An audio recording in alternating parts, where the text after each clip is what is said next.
High, welcome to my channel. இப்போ நான் போண்டா செய்கிறேன். கொஞ்சம் டிஃப்ரெண்ட்டான ஒரு போண்டா. வாங்க எப்படி செய்யலான்னு பார்க்கலாம். அதுக்கு முன்னாடி வீடியோ பார்த்தீங்கன்னா லைக் பண்ணுங்கள், ஷேர் பண்ணுங்கள், மறக்காமல் சப்ஸ்கிரைப் பண்ணிக்கோங்க. வாங்க வீடியோக்குள்ளே போகலாம்.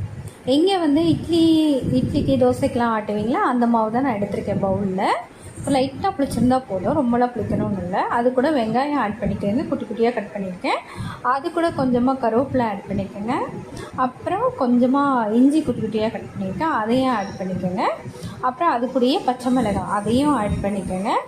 அப்புறம் கடல மாவு அதுவும் நான் எடுத்து வச்சுருக்கேன், அப்புறம் அதையும் ஆட் பண்ணிக்கோங்க. கொஞ்சமாக தான் கடல மாவு எடுத்துருக்கேன். அப்புறம் இப்போ தேவையான அளவு சால்ட்டு அதையும் ஆட் பண்ணிவிட்டு தண்ணியெல்லாம் ஊற்றாமல் நல்லா பிணைஞ்சிக்கோங்க. இப்போ அதுக்கு ஒரு தாளிப்பு ஒன்று நான் கொடுக்க போகிறேன். இங்கே அடுப்பை வச்சு கடையை வச்சுருக்கேன், எண்ணெய் காஞ்சிச்சு. அது கூட உளுந்து கடுகு போட்டிருக்கேன், கொஞ்சமாக ஜீரகம், அவ்வளோதான்.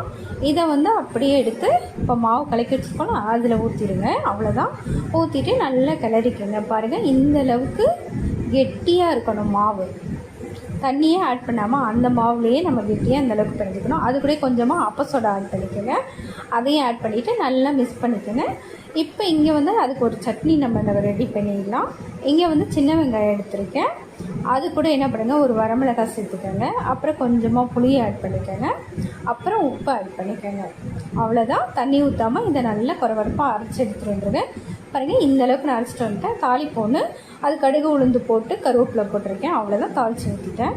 சட்னி இங்கே ரெடி ஆகிடுச்சு. இங்கே வந்து எண்ணெய் அடுப்பை வச்சுருக்கேன். எண்ணெய் நல்லா காஞ்சிருச்சு. இப்போ எண்ணெயில் போண்டாவை போட்டு நம்ம கையிலே கொஞ்சம் கொஞ்சமாக எடுத்து போடுங்க. போண்டா செமையாக வரும்.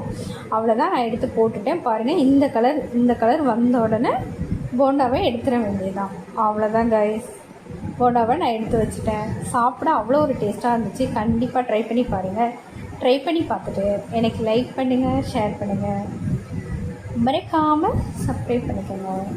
Thank you guys.